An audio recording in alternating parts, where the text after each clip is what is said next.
My father looked at the painting I'd spent 3 months creating and laughed. Not a chuckle, a full, mocking laugh that echoed through our dining room. "Isabel, this is a hobby, not a career," he said, pushing the canvas away like it was contaminated. "You're 24 years old. When are you going to grow up and get a real job?" I stood there holding my portfolio, the one I'd brought to show him before my first gallery submission, and felt something crack inside my chest. This wasn't new. For as long as I could remember, my father dismissed everything I created. Meanwhile, my brother Connor got standing ovations for mediocre business presentations. Connor worked at Dad's investment firm, drove a company car, and lived in a condo Dad co-signed for. I lived in a studio apartment above a laundromat and worked 3 part-time jobs to afford art supplies. "Dad, the Belmont Gallery asked to see my work." I tried again. "They're considering me for their emerging artists showcase." He waved his hand dismissively. "Belmont Gallery? Never heard of it. Probably some strip mall operation." He turned to Connor. "Now, your portfolio presentation last week.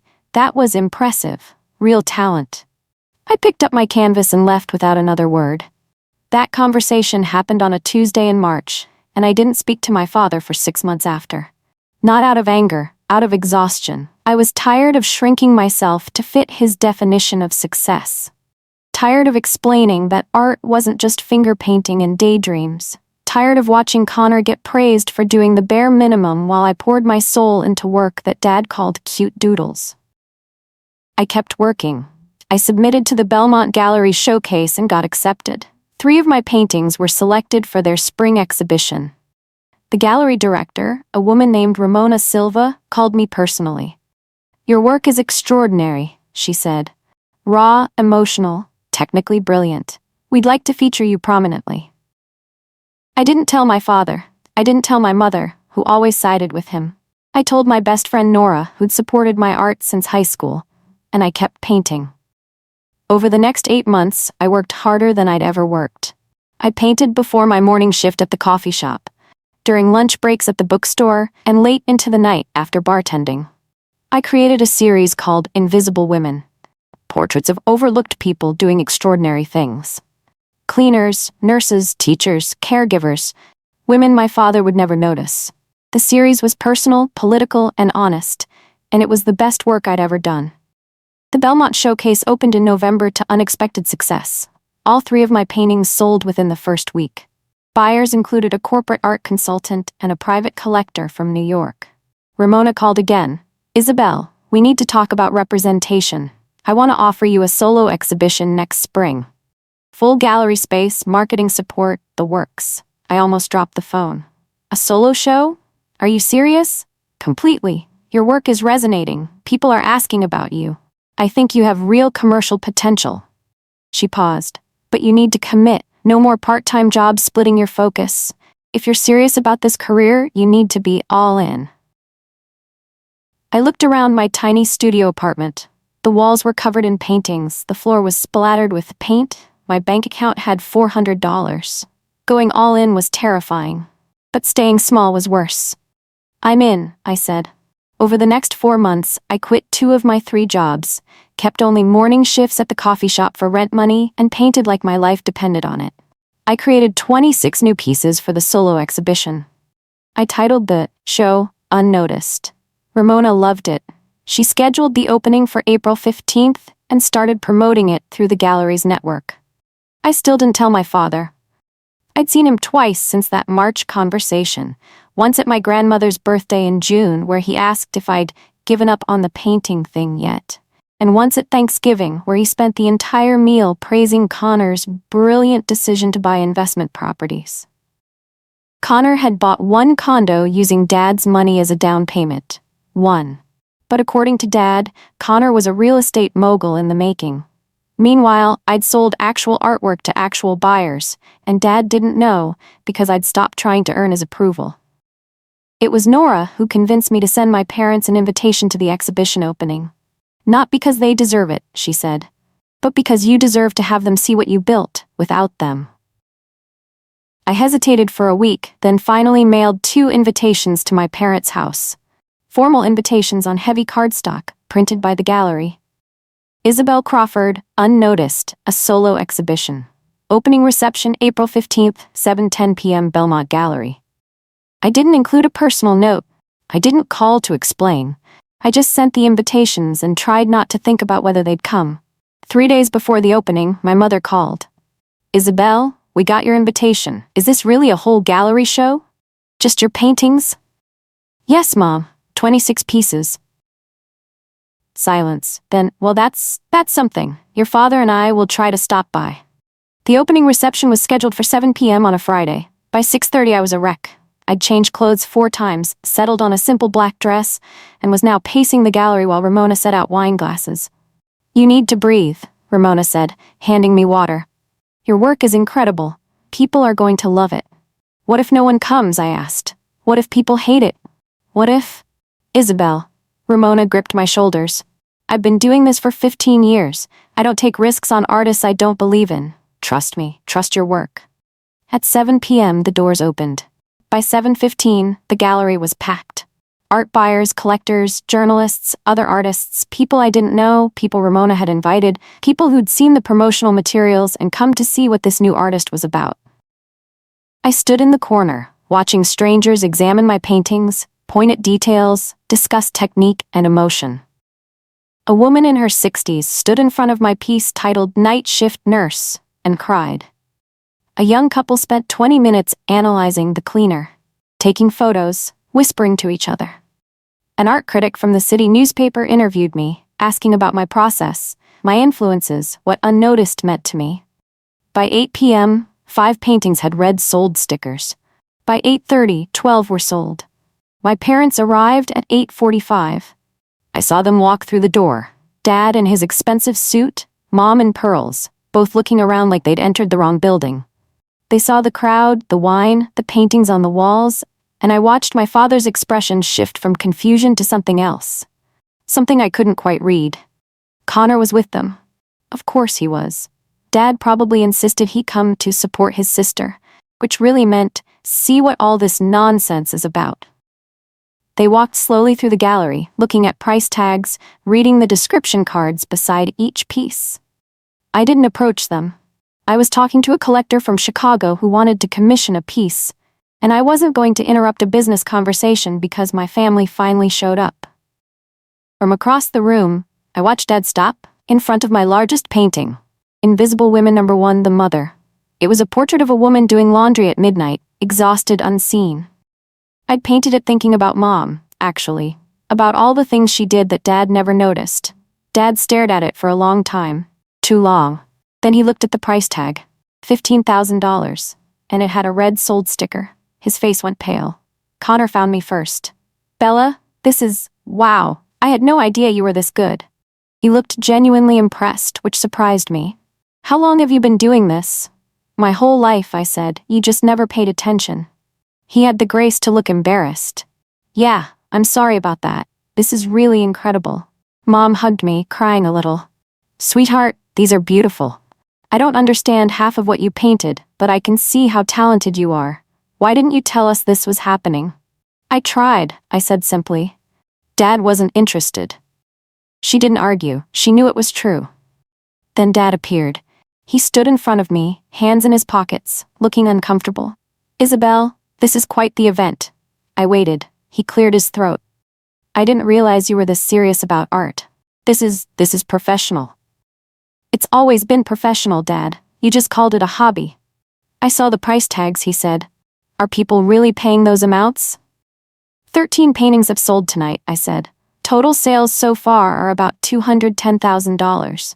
The gallery takes 40% commission, so I'll net about $126,000. His mouth fell open. Actually fell open. You're making 6 figures from paintings? From this show, yes. Plus I sold work from my last showcase, and I have commission requests. So yes, I'm making a living as an artist. The thing you said would never happen. I didn't say it meanly. I just stated it as fact. Dad looked like he'd been slapped. Isabel, I never meant. I was trying to protect you. The art world is difficult. I didn't want you to struggle. I did struggle, I said. I worked 3 jobs. I lived in a studio above a laundromat. I ate ramen for dinner most nights. I struggled because you refused to believe in me, Not because art isn't viable. That's not fair, he started. Actually, Dad, it is. You co-signed Connor's condo. You gave him a job at your firm. You introduced him to clients and called him brilliant for doing basic work. Meanwhile, I asked you to look at my portfolio once, and you laughed at me. Ramona appeared at my elbow. Isabel, there's a buyer from San Francisco who wants to discuss a commission series. Can you come talk to him? I looked at Dad. Excuse me, I have work to do.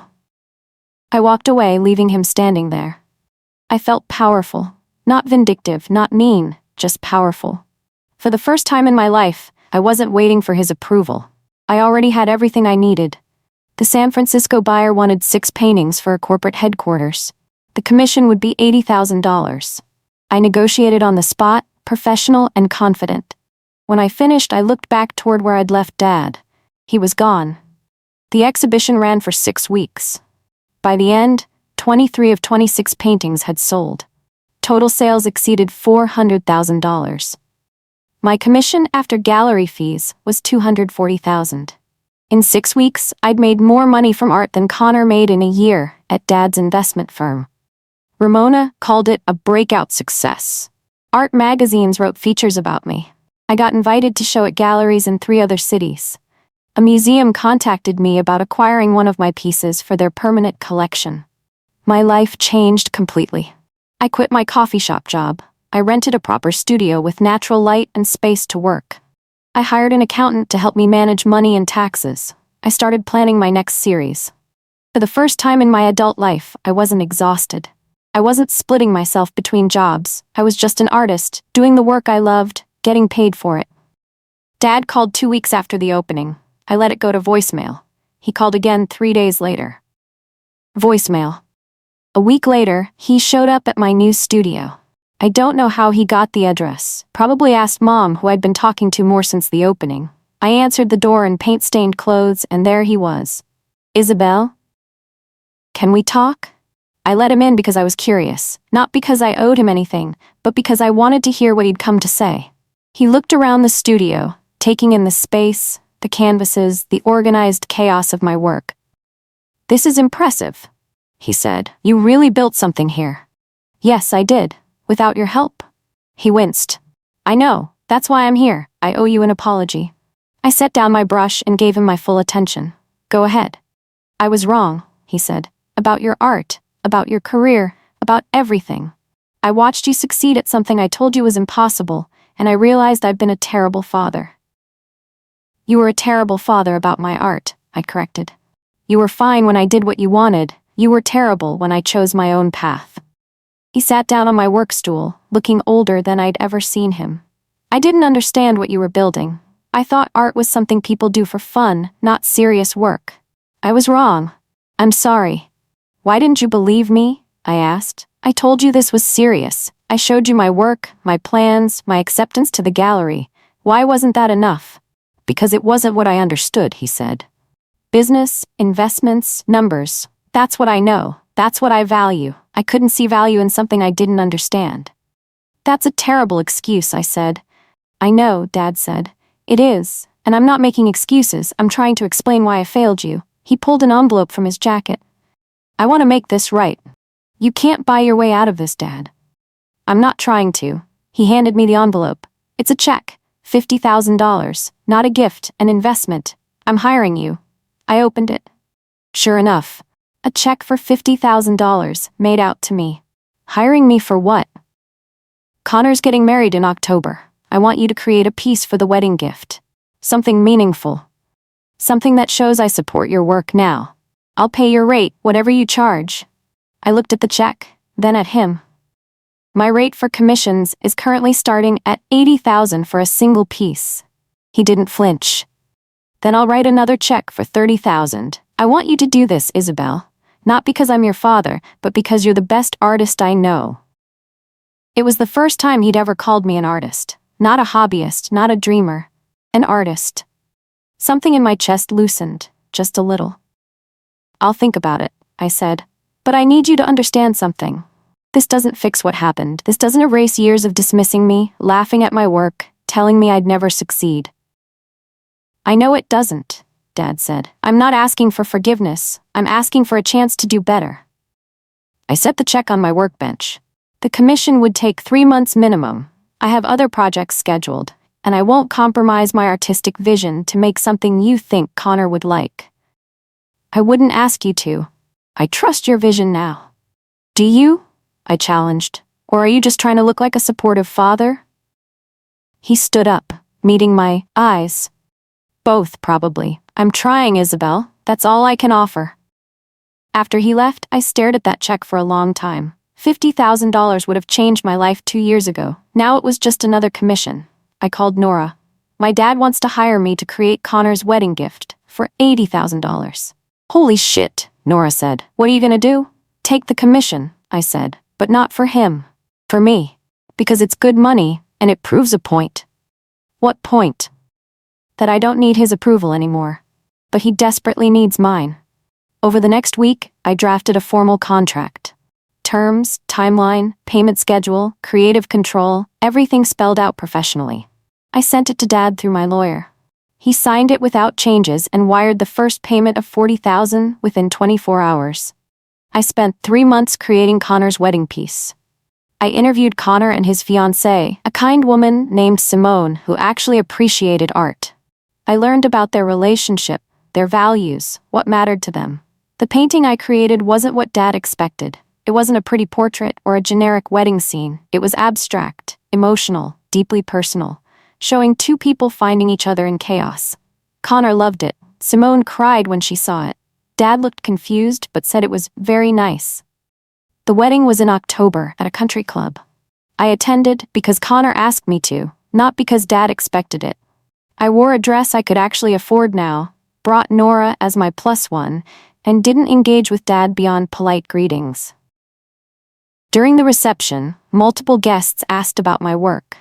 Turned out Simone had been telling people I was the artist who'd created the gift, and several guests had seen articles about my exhibition.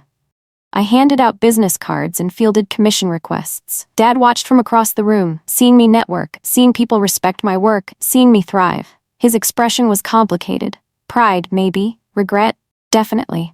At the end of the night, he approached me. Isabel, can we talk? About what, Dad? About us, about fixing this.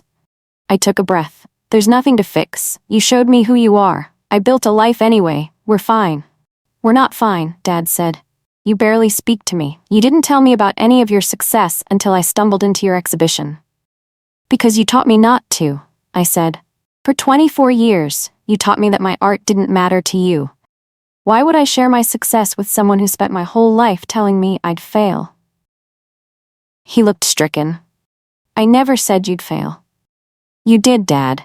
Every time you called it a hobby, every time you compared me to Connor, every time you asked when I'd get a real job, you told me I'd fail constantly. You just never used those exact words. People were starting to notice our conversation. I lowered my voice.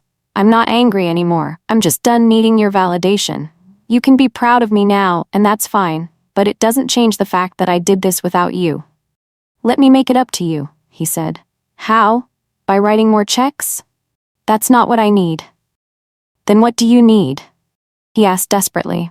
I thought about it. I need you to actually understand what you did. Not just apologize because my art turned profitable, but genuinely understand that you hurt me, that you dismissed something core to who I am because you couldn't see its value. I do understand, he said. Then prove it, I said. Stop trying to fix this with money or gestures. Just be a father who respects his daughter's choices, even when you don't understand them. 15 Dad nodded slowly. Okay, I can do that. Can you? I asked. Because you've never done it before. I'll learn, he said. Over the next year, he tried. He called once a month to ask about my work, not to offer advice or criticism, just to listen. He sent me articles about art exhibitions and artists he thought I'd find interesting. He stopped comparing me to Connor. He even came to my next gallery opening without being invited, stood in the back, and watched quietly. It wasn't perfect. Sometimes he'd slip into old patterns, offering unsolicited business advice or suggesting I diversify my income streams. But he'd catch himself, apologize, and try again. Meanwhile, my career exploded. I showed work in galleries across the country. A major museum acquired 3 of my pieces. I was interviewed for national art magazines. I raised my commission rates and still had a 6-month waiting list. I bought a small house with a studio attached. I hired an assistant to help manage the business side of art. I built exactly the life I'd dreamed of, the one Dad said was impossible. And I did it without him. That was the part that seemed to hurt him most. Not that he'd been wrong about art, but that I'd succeeded without needing him at all. 2 years after that first exhibition, a curator from the National Gallery contacted me. They were planning a major showcase of contemporary American artists and wanted to include my work. It was the kind of opportunity that defined careers. I'd be showing alongside artists whose work hung in museums worldwide. The opening was scheduled for September, and my parents were invited to the VIP preview. I sent them formal invitations because it felt right, not because I needed them there. Mom RSVP'd immediately. Dad took 3 weeks to respond, then called instead of mailing the card. Isabel, I know I don't have the right to ask this, but could I bring some colleagues from work? They've heard me talk about your art and they'd love to see it. Something about his tone caught me off guard. You talk about my art at work? All the time, he said. I have photos of your paintings in my office. I show people your magazine features. I'm proud of you, sweetheart. I know I showed it too late, but I am. I felt tears prick my eyes. You can bring colleagues, just let me know how many for the guest list. The preview was magnificent. 300 people, including major collectors, critics, and other artists I admired. My work was featured prominently, an entire wall dedicated to my Invisible Women series, plus several new pieces. The National Gallery's director gave a speech mentioning my raw emotional honesty and technical brilliance. Dad came with 6 colleagues from his firm, all dressed formally, all looking slightly overwhelmed by the art world crowd. I watched him guide them through the gallery, pointing at my work, explaining the themes, speaking with genuine knowledge and enthusiasm. He'd clearly studied my art. He knew the names of pieces, the stories behind them, the techniques I'd used. One of his colleagues bought a print, another commissioned a piece on the spot. Dad beamed like I'd won an Olympic medal. At the end of the night, he found me near the sculpture garden. Isabel, I need to say something. Okay. I was wrong about more than just your career, he said. I was wrong about what success means. I spent your whole childhood trying to push you toward my definition. Business, finance, measurable outcomes. I couldn't see that you were already successful in ways I didn't understand. He gestured to the gallery. You've built something remarkable. Not just a career, but a legacy. Your work makes people feel things, think differently, see the world in new ways. That's more valuable than any investment portfolio. I know, I said simply. I'm not looking for your permission anymore, Dad, but I appreciate you saying it. I know you don't need my permission, he said. That's what I'm learning to accept. You never did. The National Gallery showcase ran for 3 months and cemented my reputation. By the end, I'd sold work to collectors in 8 countries. My commission waiting list extended to 18 months. I was invited to speak at art schools and conferences. A documentary filmmaker wanted to create a short film about my process. I'd become exactly what Dad said was impossible: a successful, financially stable, internationally recognized artist. And I'd done it by ignoring everything he told me. That realization seemed to weigh on him. During our monthly calls, he'd sometimes go quiet, and I knew he was thinking about all the years he'd dismissed me. One evening he called and asked if we could have dinner. Just the 2 of us. We met at a quiet restaurant, and for the first hour, we talked about normal things. Connor's new baby, Mom's garden, a vacation they were planning. Then Dad set down his fork. I've been in therapy, he said. What? For about 6 months now. Working through some things. He looked embarrassed. My therapist helped me see a pattern. I diminish things I don't understand because they make me feel inadequate. When you pursued art, something I knew nothing about, I tore it down to protect my ego. That's a pretty big admission, I said. It's true though, and I'm sorry, not just for doubting your art, but for making you feel like you had to succeed despite me instead of with my support. I did have to succeed despite you, I said. That's not metaphorical, Dad. You actively made it harder. I know, and I hate that I did that to you.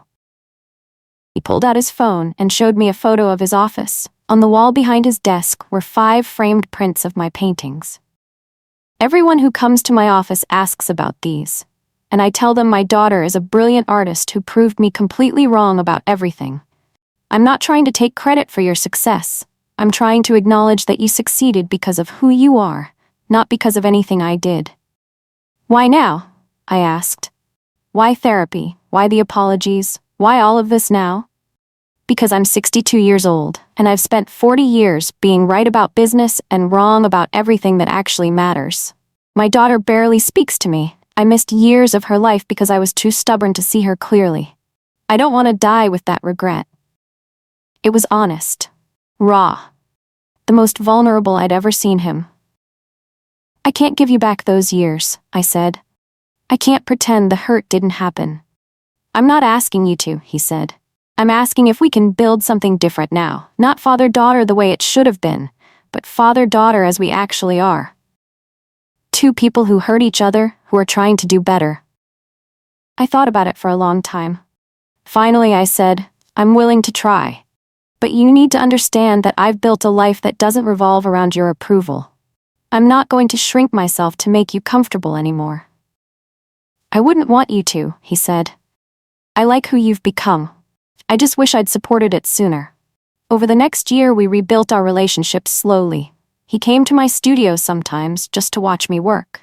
He asked questions about technique, about inspiration, about the business of art. He stopped offering advice unless I asked for it. He learned to simply be present without trying to fix or improve or redirect. I learned that he was capable of change, even if it came too late to undo the damage. For my 30th birthday, he gave me something unexpected. Not money, not a commission, a bound book. Inside were letters he'd written to me over the past 2 years but never sent. Letters apologizing, explaining, processing his regrets. I wrote these to work through my feelings in therapy, he explained, but I wanted you to have them. So you know I've been thinking about this even when I didn't know how to say it out loud. I read them later that night.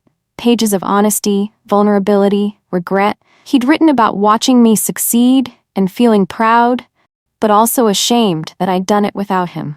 He'd written about the moment at my exhibition when he realized how wrong he'd been.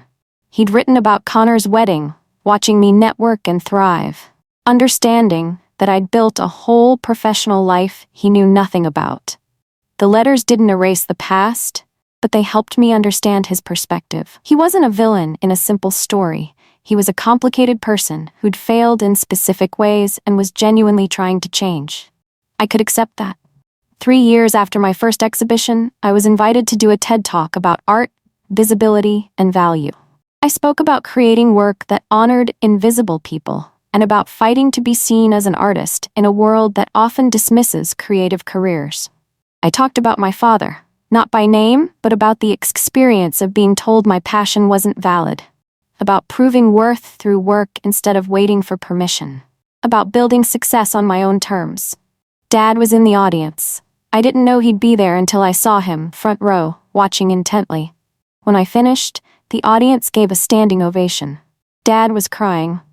After the talk, he waited while I did press interviews and talked to attendees. When everyone else had left, he approached. That was extraordinary, Isabel. Thank you. I'm sorry I was part of the story you had to overcome, he said, but I'm grateful you told it honestly. It's the truth, I said. I don't need to protect your feelings anymore. I know, he said, and I'm glad you don't. By the time I was 32, my career had reached a level I'd never imagined. I'd shown work in 14 countries, museums owned my pieces, universities used my work in art history courses. I'd published a book about my creative process that became required reading in several art programs. I earned more in a year than Dad had earned at the peak of his career. I'd surpassed every traditional marker of success, including his. And somewhere along the way, his opinion stopped mattering entirely. Not because I was angry, because I'd outgrown needing it. One afternoon, I was working in my studio when he called. Isabel, I have a strange request. What's that? I'm retiring next year. The firm is throwing a dinner. They asked me to display art in the venue, something meaningful to me. I'd like to commission a piece from you, not for sale, just for the event. something that represents my career and my family. What's the budget? I asked, purely professional. Whatever you charge. This is business, not family. I quoted him $120,000 for a large-scale piece. He agreed without hesitation. I trust your vision completely, he said. Create whatever feels right to you. I spent 4 months on that commission. I created something abstract and layered, showing a man who built walls of numbers and logic, missing the colors and emotions happening around him, until finally the walls came down and he saw clearly. When I unveiled the piece at his retirement dinner, Dad stood in front of it for 15 minutes without speaking. Finally, he turned to the crowd, 200 colleagues, clients, friends, and said, "This is my daughter's work. She's a world-renowned artist who I once told would never make a living painting." I was spectacularly wrong. This piece shows a man learning to see what he missed. That's me. That's what Isabel taught me, to see beyond what I thought I knew. The room was silent.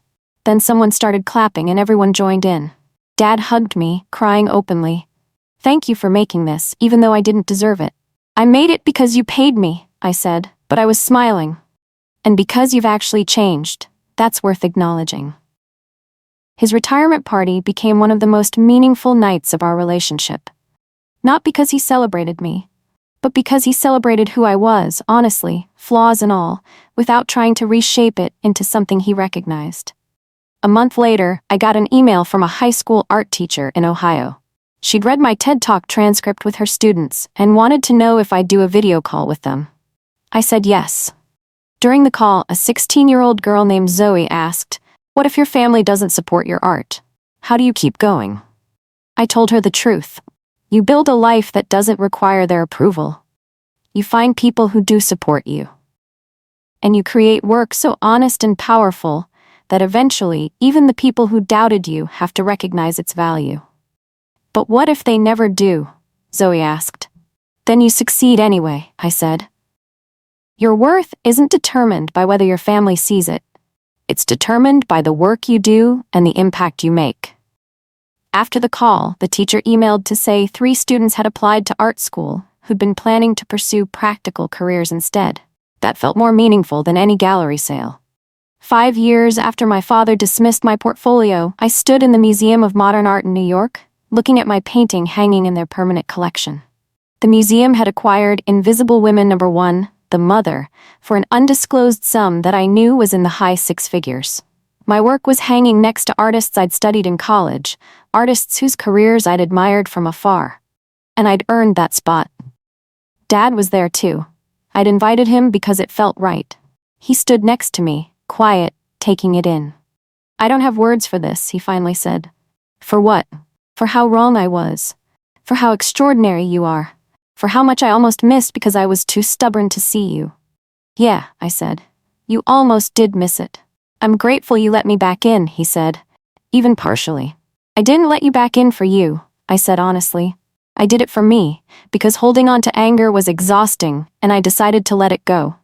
"That's fair," he said. "It's been 8 years now, since that March day when my father laughed at my painting. 8 years since I decided to stop seeking his approval and start building my own path. I'm 32 years old. My work hangs in museums on 3 continents. I've created more than 200 pieces, taught workshops, mentored young artists, and built a career that sustains me financially and creatively. I own my home, my studio, my life, and my father is proud of me now. He tells people I'm an artist the way he used to tell people Connor was in finance, with genuine pride. He keeps my work in his home, follows my career, shows up when I have exhibitions. But here's what I've learned. His pride now doesn't erase his dismissal then. His support today doesn't undo the years I spent working 3 jobs while he called my passion a hobby. His tears at my success don't heal the hurt of his laughter at my dreams. And that's okay. I don't need them to be erased.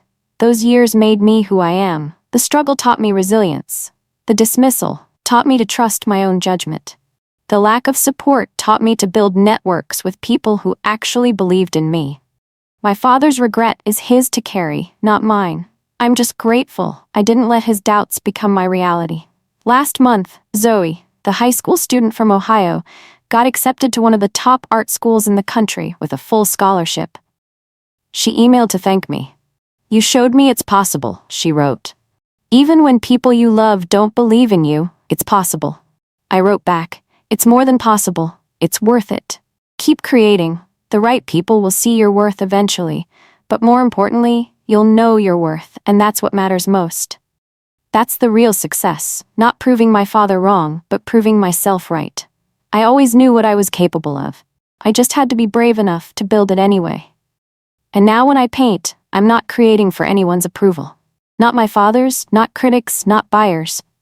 I create because it's who I am. That's the quietest, loudest success of all.